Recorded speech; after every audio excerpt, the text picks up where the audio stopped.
So this is going to be part 4 of my Cerebral Solo. I know I haven't done one of these in a long time, but I think on the last one I kind of talked about how cerebral palsy affected me mentally, and with this one I'm going to speak on how physically it affects me, and some of the stuff that I have to deal with on a day-to-day basis to get ready for the day and to be able to function.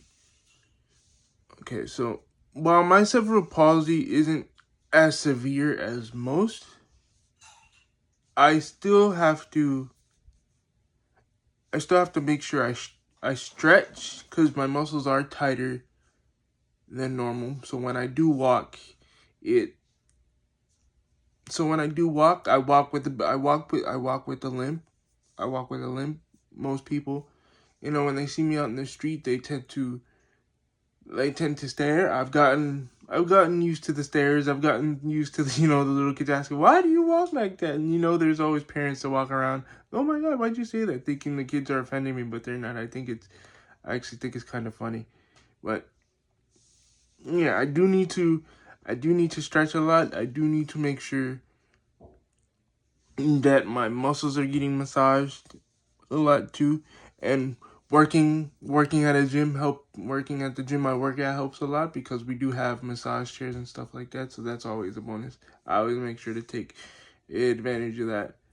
And another thing is I have to make sure that I don't overdo it, which I tend to do a lot of, because and then this goes back to the mental side of things. I feel like because I have cerebral palsy, mentally I have to work that much harder to show that I don't, rather than just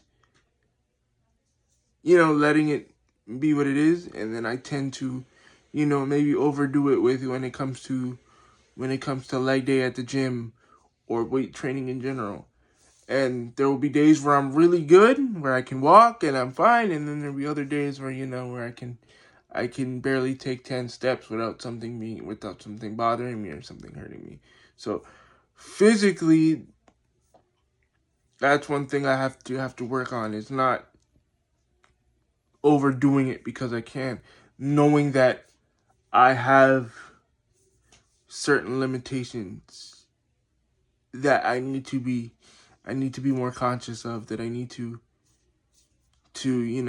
make sure that I don't end up damaging myself in the process. Because while fitness has really helped, I'm starting to notice that there's a fine line between bodybuilding and body destroying. And sometimes I might tiptoe to that line of body destroying rather than bodybuilding. So that's one thing that I need to work on as far as, the physicals go. Just making sure that I'm doing enough. I'm doing enough to be better, but not too much to where I'm hurting my body in the process. Because I want my body to be the best that it can be. So that's a little bit of how, cerebral palsy affects me physically. And it's also with walking. While I can walk longer distances now because of all the work that I've put in, with my weight training and with, focusing on my legs, I have to realize that I do have, and then again, it goes back to, knowing my limits.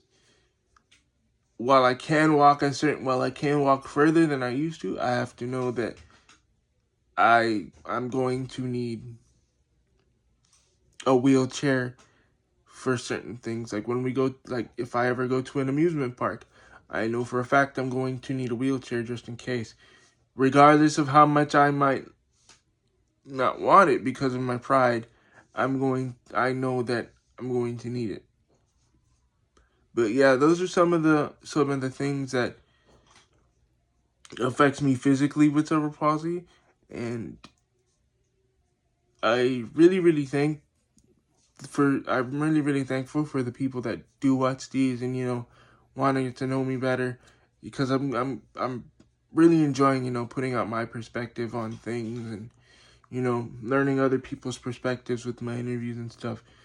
So I will keep continuing to put out more of these whenever I can, and I'll be back for the next one too.